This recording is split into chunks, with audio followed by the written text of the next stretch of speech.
Hey, what's up? It's your boy Man of Faith here. So I learned some things last night. While I was out, I'd gathered some things, what I knew for survival, and I got eat up by bugs. I didn't catch any fish, but what I did catch was revelation. Exactly what I went for the first night of this getting away, this getting to myself with God, this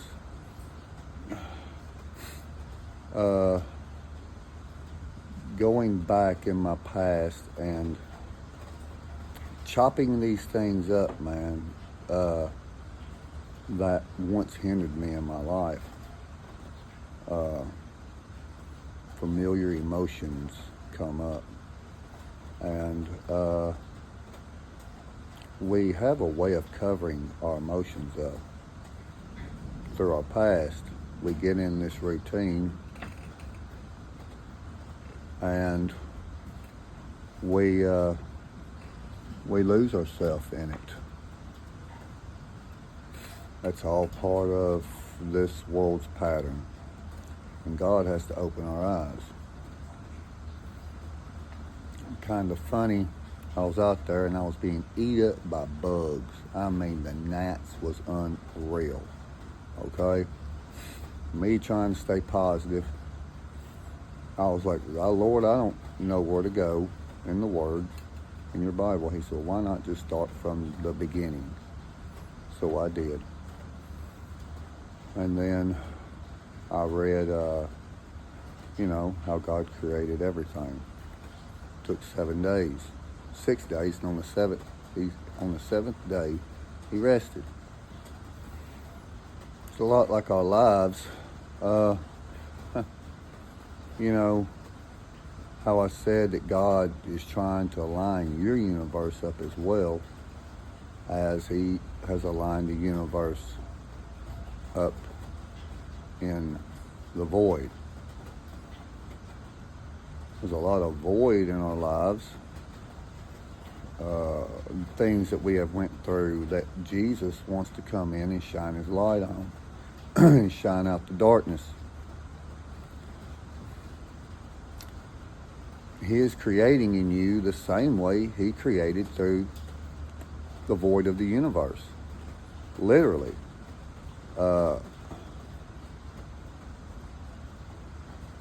You are in the image of God. He is in the image of all the things He has ever created in existence. You're the image of that. You hold that, you carry that with you on a day-to-day basis. And as God took 6 days to make everything, and He understands through time there is perfection. Even He didn't create everything in one day. There's a process. When it comes to us, this is called sanctification, a process.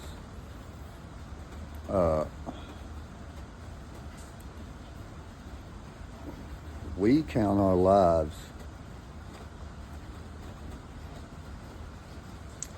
in a way as being very lengthy and long.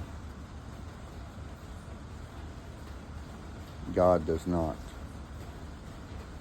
And yet we also count our lives as Christians as being short and sweet, too.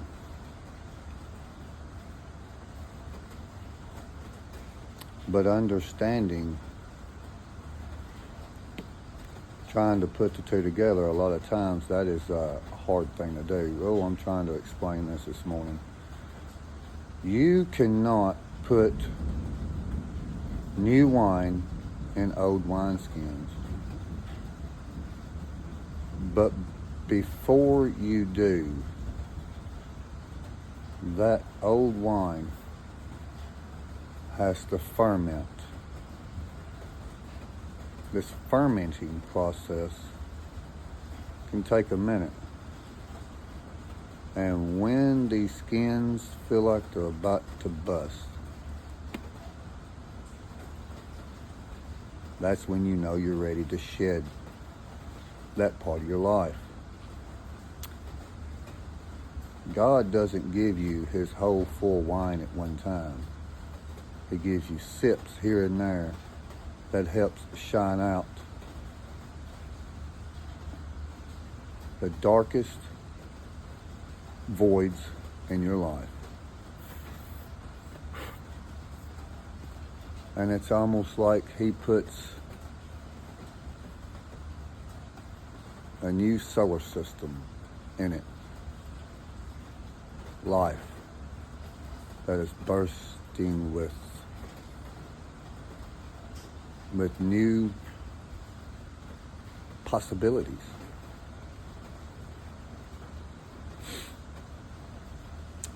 So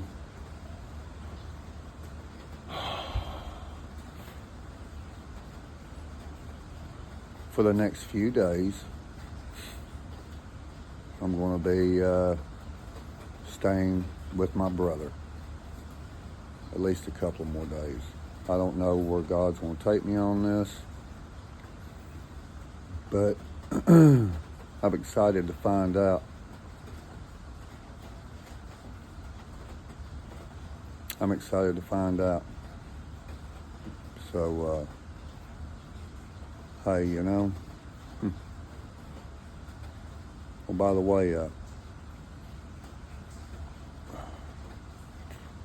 his land is so pretty. Went out last night, and I just poured my heart out to God, looking up at the sky. And it was storming, and off in the view, the clouds were just in the sky, was just magnificent. The clouds was rolling, the thunder and the lightning was, and I seen a perfect time because I was melting inside. I seen the perfect time to go.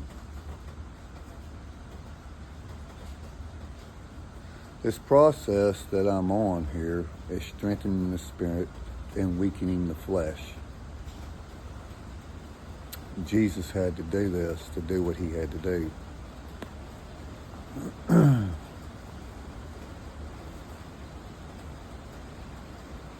Did you know even that took time? Look how many times he went to the Garden of Gethsemane. Look how many times he had fell on his face before his crucifixion. He had to get alone with God. Yes, he had to do what he had to do. God likes to try to get us alone with him so that he can reveal to us some things. But it's your boy, Man of Faith. I'll be back, at you with the update. So God bless, and remember, Jesus loves you, and this guy, hey, he loves you too. Peace out.